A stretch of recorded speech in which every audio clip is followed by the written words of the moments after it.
Hi guys and welcome back to my channel. A wannan bidiyon na zo muku da wasu website guda huɗu wanda za ka iya amfani da su as a freelancer wanda za ka samu kuɗi a cikin su sosai.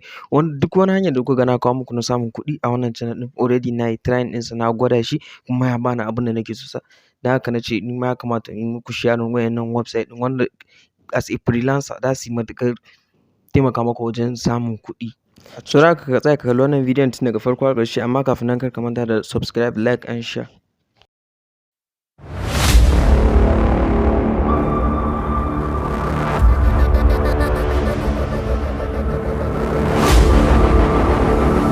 So website na farko shine UPWORK, wanda kamar yadda kuka sani yanzu UPWORK ya zama the most popular one na application ko in ce website duka dai na freelancers. Akwai freelancers da yawa wanda suke amfani da UPWORK kuma ana samun aiki sosai a cikinsa. Dan ni kaina ina amfani da shi kuma yanzu haka kamar yadda kuke gani wannan wani contract ne yanda wani ya turo min da shi na wajen dala 1500 akan za mu yi aiki da shi. Na haɗa musu thumbnail na wannan. So za ka iya trying na UPWORK ka creating account a UPWORK ka fara tallata abubuwanka kana neman job a cikinsa, wanda za ka na yin proposal.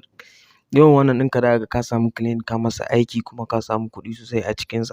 Wanda ba wai mutanen mu na nan bane, turawa ne za ka ga bature ya neme ka masa wani aiki, so za ka ga aiki ƙarami ya baka kuɗin da baka yi tunani ba.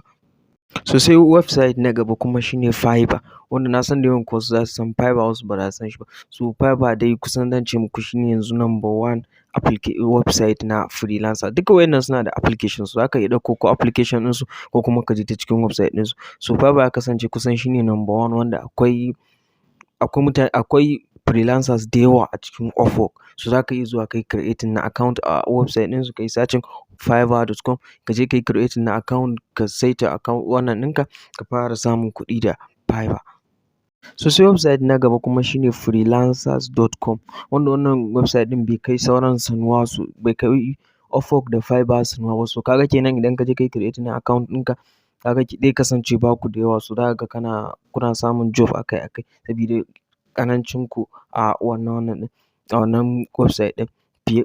Ba kamar waɗannan ba, waɗannan da yake sun zama popular suna da mutane da yawa a cikinsu. Akwai competitors da yawa, kuma wane kalan business kake akwai masu kalansa da yawa a cikin wannan. So wannan kuma na san baya da competitors a cikinsa sosai. So za ka iya zuwa kai creating na account ɗinka a cikin freelancers.com, ka saita profile ɗinka, ka fara making kuɗi a cikinsa. So the last one kuma shine Guru. So as a freelancer ya kamata ka je ka buɗe account a cikin wannan website ɗin sabida baya da competitors da yawa. Za ka iya creating na wannan ɗinka, za ka fi samun job a cikin wannan. So gaskiya as a freelancer ya kamata ka je ka buɗe account a cikin wannan Guru ɗin sabida bai kai waƴancan competitors a cikinsa ba.